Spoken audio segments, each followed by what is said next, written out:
All right. You see the title. This the last one I'm gonna leave you with for tonight.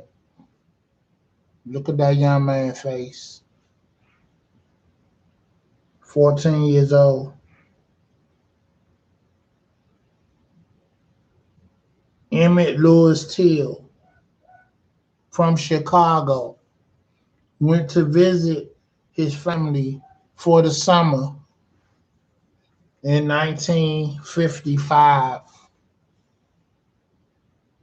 in Mississippi. Brutally murdered because he was supposed to have whistled at a Caucasian lady.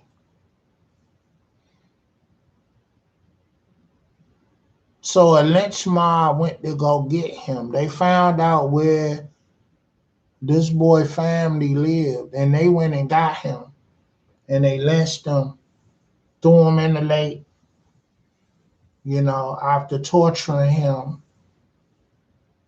He was 14 years old.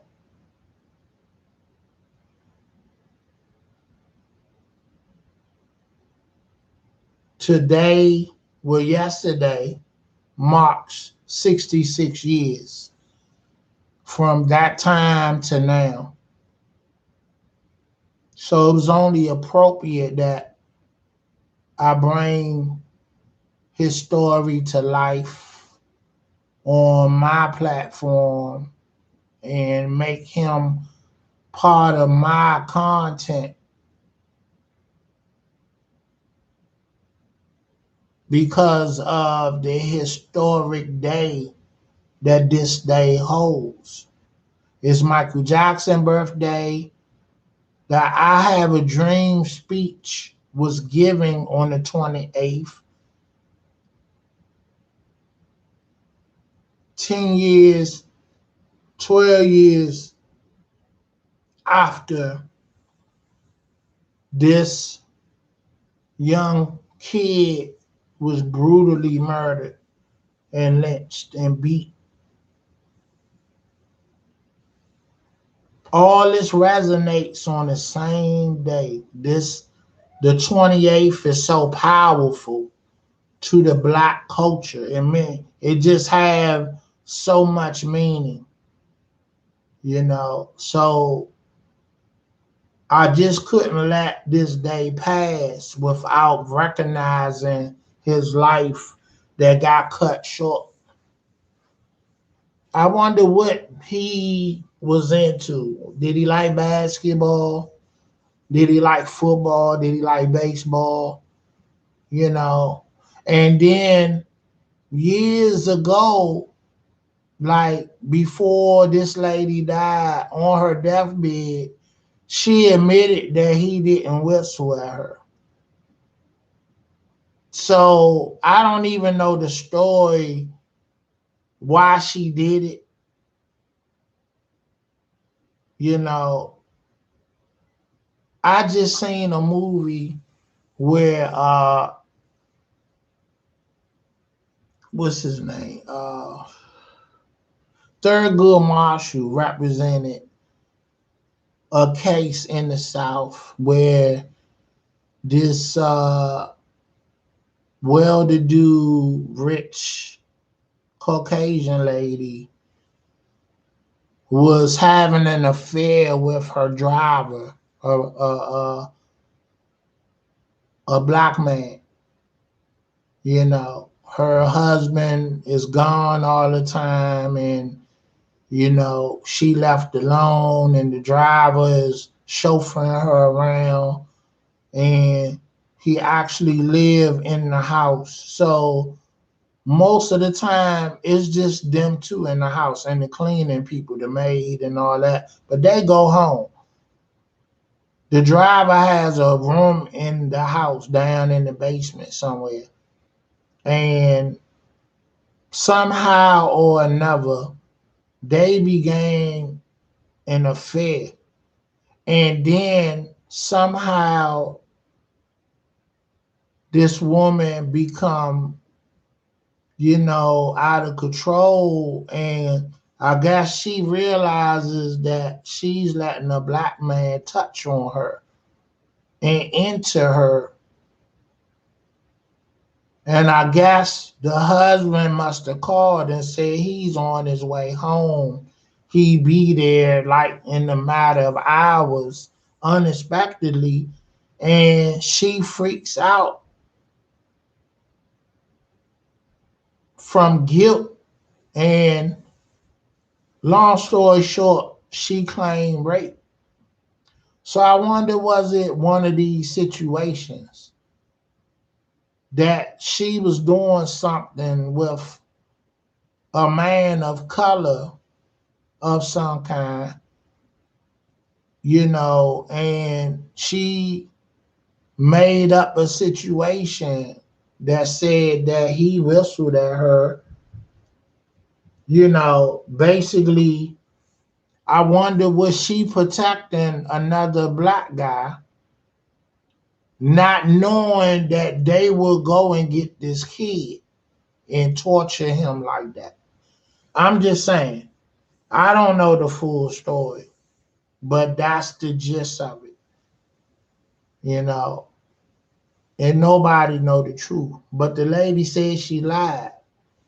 Now you can't bring him back. And then after they got him out the pond or the lake that they threw him in, the water swelled him up.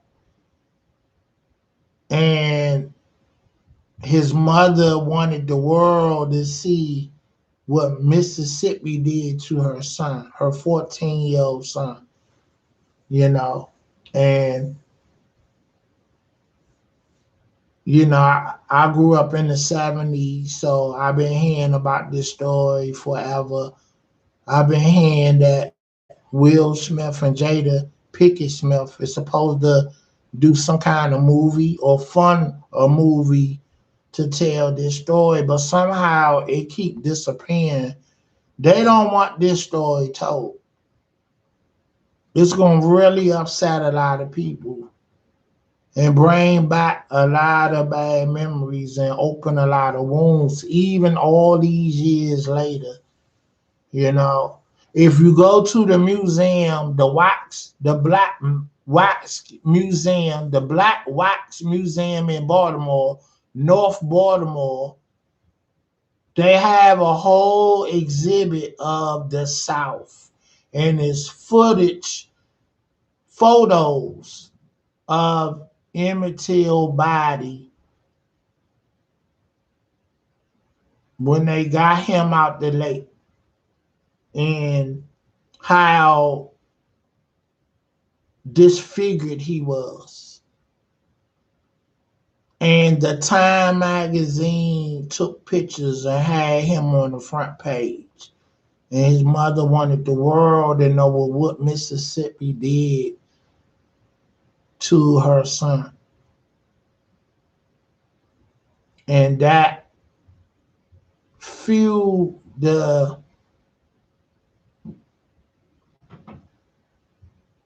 whole activism in the South, segregation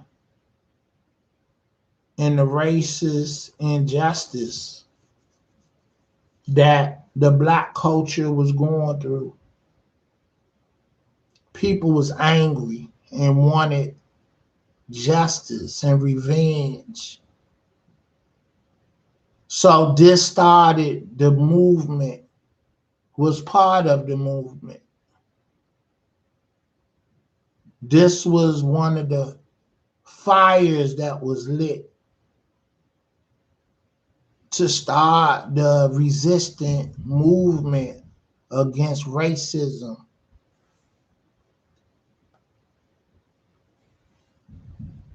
Emmitt Lewis Till, 14 years old, from Chicago, visiting his family.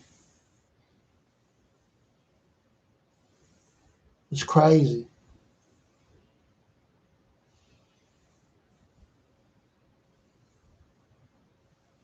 I just can imagine that his mom and dad just wish that they would have kept him home for that summer and not sent him away to get out the city,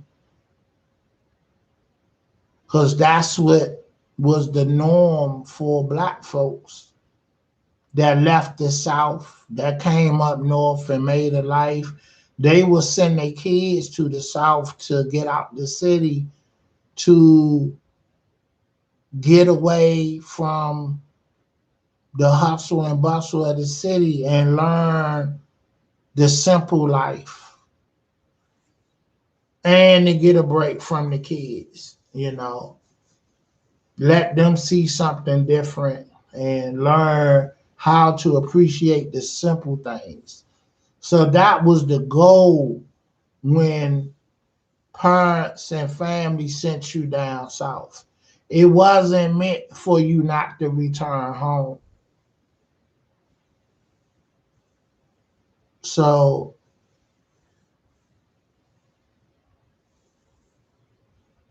it's supporting peace and history,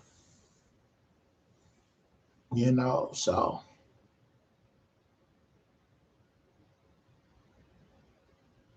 I just had to speak on it.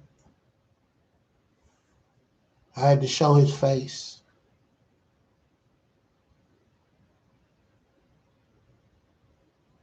Do you think he deserved that? Even if he did whistle at the lady, did they have to do him like that? Is our life, because the color of our skin, is our life not worth nothing that you can just do this, especially to a kid?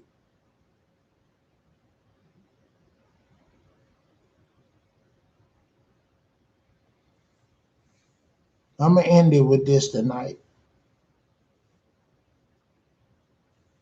This month of August is coming to a close, and I hope with all the content that I created this month, I hope I did justice to it. And I hope that everybody that view these videos can appreciate my perspective and what I put into the content.